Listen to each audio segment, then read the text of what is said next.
네, 본격적인 부동산 토크, 부동산 여기 이슈 시작해 보겠습니다. 부동산 얘기 시작해 볼 텐데, 그 전에 저 문득 궁금해서 그러는데, 아니, 음악을 사랑하시고, 첫 코너 통해서 좋은 음악 많이 소개해 주시잖아요, 우리 부디가. 주로 이제 팝송인데, 국내 가수는 좋아하는 가수 없어요? 아, 국내 가수도 당연히 있죠. 있는데, 이제 그 예전에 뭐 통기타 가수들, 다 좋아합니다. 네. 근데 이제 중요한 거는, 최근에 이제 좋아하는 가수가 하나 생겼죠. 최근에? 한 몇 년 전에. 몇 년 전에? 누구? 알리! 노래를 어느 프로에서 이렇게 봤는데요. 네. 너무 잘하는 거예요. 잘하죠. 그래서, 잘한다는 소리는 들었는데, 네. 정말 그걸 보는 순간 팬이 됐습니다. 아니, 저는 어떤 책 관련된, 행사에서 알리님을 만난 적이 있어요, 실제로. 토크도 하고, 그래요? 노래 하시는 것도 전 옆에서 이제 진행하면서 본 적이 있는데, 진짜 잘하세요. 진짜 실력자더라고요. 그게 완전, 정말. 완벽해요. 어. 그래서 요즘 되게 제가 좋아하는 여자 가수. 그렇구나. 알리님에 대한 또 찐팬심을 이렇게 또 드러내시면서 좋았습니다.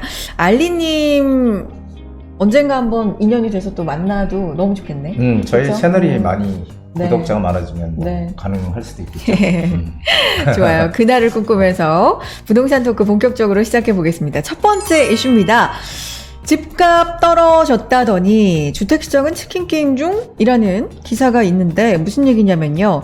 이 치킨게임이란 게 있잖아요. 일종의 제살 깎아먹기. 너 죽고 나 죽자. 이런 걸 치킨게임이라고. 너 죽고 나도 죽고 뭐 이런. 같이 죽자. 같이 죽자. 이런 걸 이제 치킨게임에 비유를 하는데요. 이른바 치킨 게임의 이 주택 시장이 비유가 최근에 되고 있다는 얘기예요. 가파른 금리 인상 그리고 부동산 하락설이 계속되는 와중에도 실제 현장에서는 가격이 내린 매물을 또 찾아보기 힘들다 이런 얘기거든요. 일종의 매수자와 매도자가 치킨 게임을 하고 있다. 뭐 이런 식의 보도가 좀 있는 모양이에요. 요거를 어떻게 부디는 해석하고 있는지 궁금해지는데요. 근데 그 치킨 게임이라는 말 자체가 한마디로 좀 사람들의 흥미를 유발시키려고 하는 게 아닌가.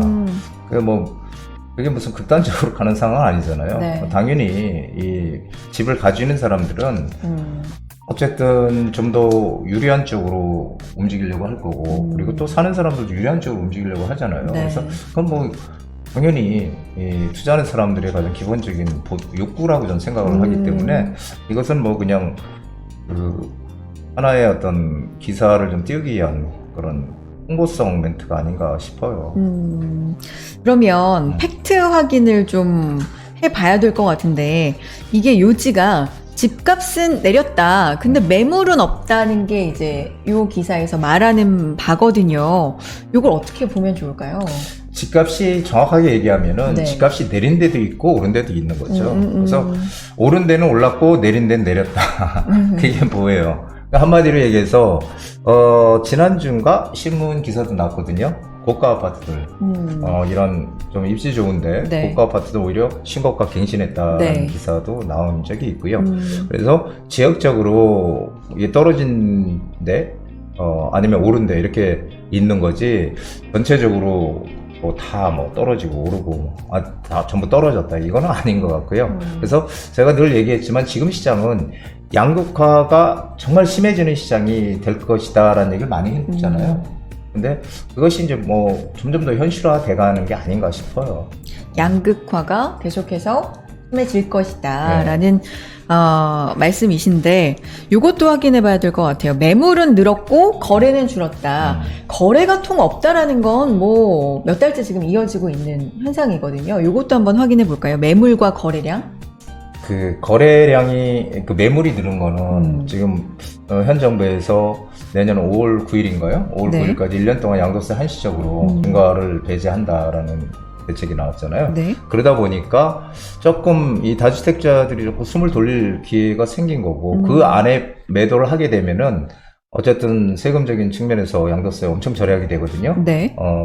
그러니까 그런 이제 문제도 있고 그리고 또 금리 인상이니 뭐 대출 규제니 이런 것 때문에 또 가격도 거래도 사실은 좀 안 되는 것도 있고 그런 여러 가지가 지금 복합되어 있는 상황 같아요. 그래서 사실 거래는 상당히 거래 절벽은 많습니다. 지금 거래 서로 안 팔려고 좀 입지 좋은 데들은 뭐 안 내놓죠. 네. 안 내놓을 거고 왜냐면 규제가 점점 완화될 거다라고 생각을 하기 때문에 하지만 입지가 안 좋은 데들은 물건이 많이 지금 나올 거예요. 왜 그러냐면은 어쨌든 지금 매도를 해야지 내년 일단 한시적이니까 연장이 될지 네. 그건 모르겠지만 그러니까 내년에 뭐 5월 9일까지 매도를 해야지 이익에 대해서 중과를 안 당하니까 그래서 시장이 정말 양극화가 뭐 여실히 진행이 되고 있다 강하게 진행이 되고 있다 저는 그렇게 보고 있어요.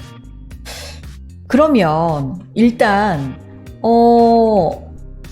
버티는 매도자가 있는 거고 그쵸? 조금 더 내리지 않을까 해서 또 버티는 매수자가 있는 거잖아요. 전망은 어떻게 보십니까? 근데 그거는 뭐 아까도 말씀드렸지만은 그거는 가장 기본적인 욕구예요. 기본적인 욕구고 그게 뭐 어제 오늘의 일이 아니고 예전에도 그랬고 과거에도 그래왔고 지금도 그렇게 진행이 되는 거고 그래서 저는 둘 다 문제라고 보죠. 두 사람 다 이 매도자 매수자 둘 다 뭐 사실은 가는 게 뭐 욕구이기 때문에 그걸 갖다가 우리 민주주의 사회에서 뭐가 잘못됐다 얘기할 수는 없지만 그래도 뭐 당연한 지금 현상이다라고 보여져요. 너무 자연스럽게 정부에서 네. 규제를 그동안에 너무 해왔고 네. 그런 규제의 여파가 지금 이렇게 여러 가지 문제들을 만들어내고 있는 거거든요. 그래서 뭐 당연하다라고까지 얘기를 하면 조금 심할지 모르겠지만 뭐 당연하다라고 좀 생각을 합니다.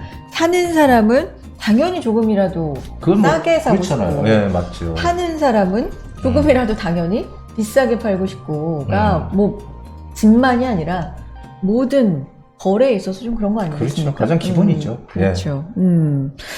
알겠습니다. 자, 두 번째 이슈로 넘어가 보겠습니다. 국토부 민간 도심 복합 사업에도 특례 적용, 역세권 공급이 늘어난다라는 얘기입니다. 정부가 공공이 시행하는 도심 복합 사업에만 부여했던 각종 특례 제도를 앞으로는 민간 사업자에게도 적용하는 민간 제한 도심 복합 사업을 추진하기로 했다라는 내용입니다. 주택 공급을 늘리고 시장의 패러다임을 공공보다는 이제 민간 주도로 좀 이끌어가겠다라는 게 골자인 것 같은데 요거 한번 짚어볼게요. 부디. 뭘 짚어봐요? 그러니까 민간 제한 도심 복합 사업에 대해서 어떻게 생각하시는지. 그러니까 도심 재개발 재건축 이런 거 아니에요? 맞아요. 이 도심 복합 사업이라는 네. 게 본래 공공이 하는 사업이에요. 민간이 아니고 네. 그러니까 어떤 지역이 하냐면 공공이 정부 주도죠. 그러니까 정부 네. 주도에서 역세권이나 저층 주거지 그 다음에 중공업 지역 이런 데들을 빨리 개발하겠다라고 했던 게 바로 이 도심 복합 개발 사업이거든요. 이게 이사대책에서 나왔던 건데 지난해. 그런데 이것을 지금 민간까지 확대를 하겠다. 똑같이 민간도 혜택을 주겠다라고 지금 얘기하고 있는 거죠. 구체적으로 특례 얘기가 나왔잖아요. 어떤 특례가 적용돼요? 이 도심 복합 사업을 하게 되면은 네. 특례가 뭐냐면 용적률을 상향시켜 주는 거예요. 용적률을 상향시켜 주고 종도 막 상향시켜 주고 이런 혜택이 있고 그리고 인허가 절차를 단축시키는 거예요. 보통 인허가 절차가 한 3, 4년 걸린다고 하는데 그걸 뭐 1년으로 당겨주고 더 높게 짓고 좀 그렇죠. 빠르게 할 수 있고. 예, 그게 어마어마한 혜택이거든요. 네. 그리고 절차도 간소하게 하고 네. 그래서 이 공공 SH나 LH에서 주도하는 그런 사업이 아니고 민간이 주체가 네. 돼서 뭐 신탁사나 리츠회사 이런 데를 끼고 같이 직접 개발 주체로서 나서서 개발을 하는 사업이 바로 지금 이 공공 도심복합 사업이 민간으로 확대하겠다라는 얘기예요. 상당히 뭐 좋은 얘기죠. 그렇죠. 네. 조합 설립도 필요 없고 규제도 풀어주고 완화되고 뭐 이런 얘기인데 이렇게 계속 진행이 되는 거면 실제로 이렇게 진행이 되면 시장에 미치는 영향도 상당히 크지 않을까요? 상당히 크다고 보여지죠. 지금 그러니까 이런 내용들을 보면은 정부에서 어떻게든지 공급을 지금 뭐 늘려야 되겠다라는 그런 간절한 욕구, 희망 그런 것들이 좀 보이는 것 같아요. 그래서 무조건 빨리 사실 예전에는 그 우리가 뭐 네. 2종에서 종상향을 시키면 3종으로 한 단계 그쵸. 이렇게 해주거나 이제 그랬는데 지금 네. 막 2단계씩 하더라고요. 음. 역세권 개발 같은 경우는 2종에서 막 준주거까지 이렇게 어. 그러니까 상당히 지금 빨리 뭔가 공급을 하기 위한 그런 절박함이 묻어있는 그런 대책이다. 좀 그렇게 보여져요. 그래서 네. 지금 보면은 우리 그 신속 통합 기획 같은 경우에 이제 그 심의 같은 거 통합 심의를 좀 이쪽으로 지금 확대하겠다고 얘기를 하고 있거든요. 신통 기획에서 인허가 절차 단축하는 그 통합 심의를 하겠다라고 얘기하는 것들 거기 이제 통합 심의는 뭐 건축 심의, 교통 영향, 환경 영향 평가 뭐 이런 것들이 있거든요. 그런 것들을 빨리빨리 하겠다. 그러니까 무조건 빨리 해주겠다는 거예요. 그러면은 우리한테 기회가 사실 지금 상당히 많은 거죠. 예, 이런 기회가 이런 경우가 없었으니까. 그래서 기회가 시장에 미칠 영향도 파급 효과도 상당히 클 거다라고 봅니다. 저는. 속도가 빨라지는 게 일단 핵심인 것 같고요. 그렇죠. 규제가 완화되고 그러면 부디 그렇게 매번 강조하는 역세권 기회도 늘어나는 겁니까? 당연하죠. 제가 뭐 정말 역세권에 대해서 입이 닳도록 얘기했지만 역세권의 특히 저층 주거지들 이런 지역들이 앞으로 대세가 된다는 거예요. 그래서 역세권 개발이 제가 예전부터 계속 얘기를 했는데 이 역세권 개발이 용적률을 최대 500%까지 받을 수 있거든요. 용적률 500%. 네. 예, 500%까지 네. 용적률을 받는데 지금 이거를 지금 700%까지 지금 상향시켰어요. 지금 이렇게 지금 용적률을 높여서 진행을 하겠다는 거거든요. 그리고 역세권의 범위가 원래 1차 역세권, 2차 역세권 이렇게 나누거든요. 2차 역세권. 근데 1차 역세권이 승강장에서 250m까지가 원래 1차 역세권이에요. 2차 역세권은 250에서 500까지. 이게 2차 역세권이거든요. 근데 중요한 거는 이게 지금 1차 역세권이 350m까지 확장이 됐어요. 350m. 네. 직선거리도 승강장에서. 그러면은 350m까지 된 게 본래는 한시적으로 2년 동안 진행을 하기 때문에 올해 말에 끝나는 건데 이거를 갖다가 2년 연장을 했어요. 2년 연장. 2년 연장을 하면은 본래는 올해까지만 350m가 1차 역세권에 들어가고 내년부터는 250m니까 오히려 줄어드는 거잖아요. 근데 이거를 2년 연장을 했다는 의미는 역세권 개발을 좀 더 활성화시키겠다는 얘기 아니겠어요? 네. 그래서 우리가 역세권 개발의 기회가 많다라고 지금 누누이 강조하고 얘기를 드리고 있는 겁니다. 그렇군요. 결론적으로 역세권에 대해서는 개발에 대해서는 기회가 좀 늘어날 거다라는 말씀이시고 아까 민간 사업에 이제 통합 심의를 도입한다라는 언급도 해주셨는데 이 신통기획 언급도 해주고 그러면 신통기획이 서울시 신통기획이 전국 단위로 좀 확장이 된다고 봐도 됩니까? 지금 뭐 오세훈 시장이 상당히 네. 힘이 지금 많이 세졌다고 얘기해야 되나요? 그래서 실제로 이것을 정부에서는 지금 확대를 할 생각인 것 같아요. 그러다 보니까 오히려 오세훈 시장의 위상이 점점 높아지는 게 아닌가 저는 그런 생각합니다. 그렇군요. 자, 뭐 이런 부분에 대해서 그렇다면 기회를 어떻게 나는 활용할 수 있을까? 아니면 이 정책 자체가 좀 어렵다 하시는 분들도 있을 수 있고요. 궁금하신 점 많으실 것 같은데요. 자, 가장 정확하게 알 수 있는 부디 채널에서 여러 영상들 확인해 보시고 또 상담도 신청해 주시기 바랍니다. 좋아요. 정부의 기대만큼 효과가 일단 있을 거라고 긍정적으로 보시는 거죠? 부디는? 그렇죠. 예, 그런데 이제 중요한 게 하나 있잖아요. 뭐예요? 그렇다면은 네. 지금 재개발이 신속통합기획, 그러니까 우리가 보통 신통기획이라고 하잖아요. 네. 신속통합기획 줄여서 신통기획 재개발이 있고 그다음에 우리 늘상 얘기했던 모아타운 있잖아요. 모아타운 그리고 또 역세권 개발, 네. 역세권 개발. 이게 다 지금 이런 지역이 재개발이 된다는 거잖아요. 그렇죠? 이 재개발의 종류잖아요. 이렇게 진행이 되면은 서울 전역에 낙후된 지역들 다 개발될까요? 안 될까요? 다 돼. 그렇죠? 서울이 되게 이런 낙후 지역들이 시끌벅적해질 거예요. 근데 중요한 거는 그 지역 중에서 어디로 가느냐가 중요하다는 거예요. 여기서 우리는 항상 중심 지역으로 가야 된다는 거죠. 이렇게 모든 지역이 개발이 된다고 가격이 싸다는 의미로 외곽으로 가면 안 되고 항상 중심 지역으로 우린 들어가야 된다. 그게 앞으로의 어떤 이 재개발에 투자하는 가장 핵심이다. 역세권도 중심 지역의 역세권이 갑이 뭔지 아세요? 갑. 가장 좋다? 갑니다. 좋아요. 아, 가장 중요한 건 그래서 기회는 많아지는데 어디로 들어갈 건지가 그렇죠. 또 중요한 핵심인데 일단 중심권으로 들어가야 된다. 근데 그런 부분에서도 뭐 여러 가지 비용적인 측면, 금액 대비 여기가 가능성이 얼마나 있을까 뭐 이런 것들 아마 좀 고민되시고 머리가 아프실 것 같아요. 상담 자세하게 도와주시죠. 네, 오시면은 제가 그런 궁금증들을 다 풀어드릴게요. 그리고 항상 기회라는 거는 항상 오지 않거든요. 기회가 왔을 때 잡아야 되거든요. 그러니까 그것을 좀 깨어있는 좀 마인드가 많이 필요하지 않을까 싶습니다. 알겠습니다. 자, 다음 이슈 넘어가 보겠습니다. 세금에 대한 얘기예요. 다주택자 종합부동산세 절반으로 인하라는 이슈입니다. 7월 21일 세제 개편안이 발표가 됐는데 한번 보겠습니다. 현행 종부세 관련 제도가 지나치게 부동산을 좀 규제하는 정책으로 쓰여왔다면서 이를 정상화시키고자 개편을 단행한다라는 게 골자입니다. 세제 개편안 내용인데요. 일단 그렇다면 규제 완화란 얘기잖아요. 네. 세제적인 세금적인 규제도 좀 완화하겠다라는 건데 누가 얼마나 그 혜택을 볼지가 또 중요한 부분이겠죠. 그 부분을 설명해 주시면 좋을 것 같아요. 종부세가 네. 지금 이제 하향 조정한다고 하거든요. 두 채 이상 보유를 하게 되면은 종부세가 1.2에서 6%까지였었는데 이게 0.에서 2.7로 이렇게 내려가고 하다 보니까 당연히 지금 다주택자들에 대한 혜택이 상당히 큽니다. 이게 지금 뭐 이 기본공제도 일반 6억 1세대 1주택자 11억. 근데 6억이었는데 이것도 지금 9억으로 바꾸고요. 개정이 되고 1주택자 11억까지 되는 걸 이거 상량 12억 기본공제를 해주겠다. 이렇게 지금 하고 있죠. 그래서 이 전부 다 보면은 전부 이 세율이 점차적으로 전부 줄었어요. 줄어가지고 이 다주택자들에 대한 그런 혜택이 상당히 많다. 그래서 제가 그 어떤 신문을 보니까요.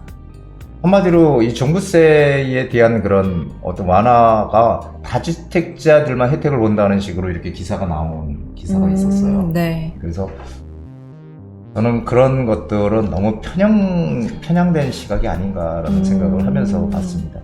그러니까 다주택자에게 유리한 것도 맞지만 다주택자에게만 유리한 건 아니다. 그렇죠. 라는 전체적으로 말씀. 다 기존에 본래 이 세금은 좀 단순 명료해야 되거든요. 근데 지금 세금이 너무 복잡해졌어. 실제로 세무사 하시는 분들도 이 양도소득세나 이 세금에 대해서 안 다루려고 할 정도로 지금 복잡해요. 아, 그건 맞는 것 같아요. 저도 주변에 좀 봤어요. 그렇죠. 그래서 네. 진짜 안 하려고 해요. 왜냐면 네. 잘못 얘기했다가 이 문제가 생길 수 있으니까. 그러니까 그만큼 이제 복잡하게 만들어 놔가지고 사실 이 모든 걸 좀 정상화시켜야 되는 게 맞다라고 저는 생각을 하거든요. 그래서 누가 이익을 보고 뭐 다주택자가 무슨 악의 축이냐 이렇게 얘기하면 안 되고 다주택자도 순기능이 있잖아요. 우리가 뭐 집을 90채 가지고 있어도 89채는 세를 줄 거고 월세든 전세든 한 채 사는 거지 돌아가면서 99채 하루마다 99일 동안 사는 거 아니잖아요. 그래서 그런 순기능 역할도 있고 하다는 거고 자본주의 사회에서 내가 열심히 노력해서 돈을 벌기 위한 하나의 수단으로 삼는 건데 재산 증식의 수단으로 그걸 너무 투기꾼 이렇게 몰아붙이면 안 된다는 게 제 생각이죠. 네. 지금 앞에서 알려주신 부분이 이제 기본 공제 금액을 상향한다라는 부분이고 밑에 보면 세율 조정 네. 부분도 나와 있거든요. 이것도 조금 쉽게 설명해 주실까요? 세율도 이런 네. 것들은 그러니까 한마디로 지금 더 낮게 이제 조정이 됐는데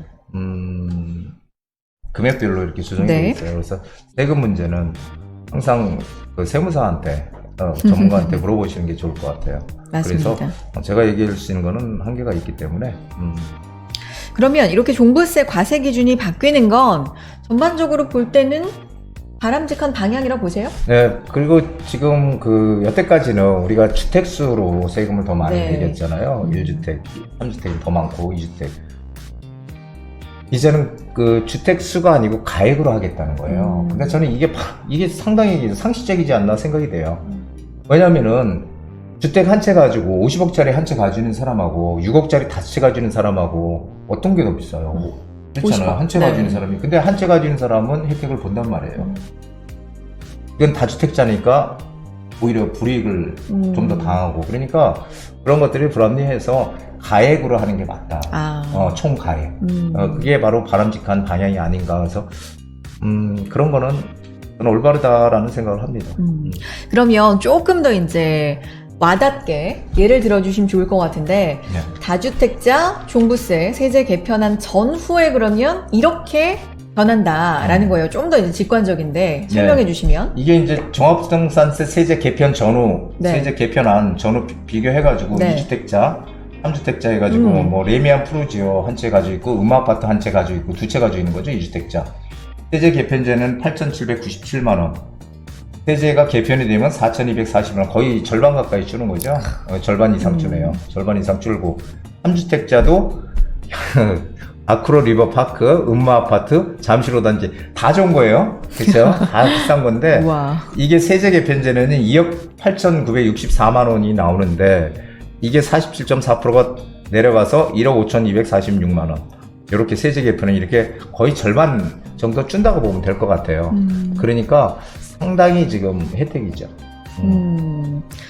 이것도 이제 배 아파하는 사람들이 많은 거죠. 지금. 아니 물론 그렇죠. 그럴 수 배 있죠. 아프세요? 네. 배가 아프진 않고요. 그냥 약간 딴 나라 얘기 같긴 한데, 네. 그래도 당사자 분들에게는 이게 어마어마한 일이니까요. 그렇죠. 네. 전반적인 부동산 시장에 미치는 영향은 어떨까요? 시장이 미치는 영향은 저는 그러니까 저는 긍정적이라고 보는 게 이게 당장 시장에 어떻게 영향을 미치고 이거보다는 그래도 원래대로 돌려가는, 그러니까 그러니까 이게 뭔가 문제가 있는 그런 제도들이 정상화되는 거다. 그 비정상에서 정상화되고, 사실 우리가 항상 얘기하는 거지만 선진국들도 마찬가지고 시장에 대한 규제는 정부에서 규제는 최소화하는 게 좋다고 얘기를 하거든요. 시장 자율에 맡겨서 거기서 최소한의 규제만 정부에서 개입을 해야 된다는 거죠. 그래서 그런 측면에서 저는 상당히 긍정적이다. 그러니까 이 비정상을 정상으로 지금 바로잡는 그런 과정이 중요한 게 아닌가 저는 그렇게 생각합니다. 그렇군요. 그러면 지금까지는 부동산 시장에서 굉장히 좀 많이 쓰였던 용어 중에 하나가 똘똘한 한 채였단 말이죠. 다주택에 대한 세금 뭐 이런 여러 측면에서 부담이 있으니까 이왕에 한 채 똘똘한 걸 가져야 된다라는 게 굉장히 유명한 이야기였는데 요거에도 그러면 좀 이 대세에도 변화가 생기는 겁니까? 아무래도 조금 영향은 좀 있을 것 같아요.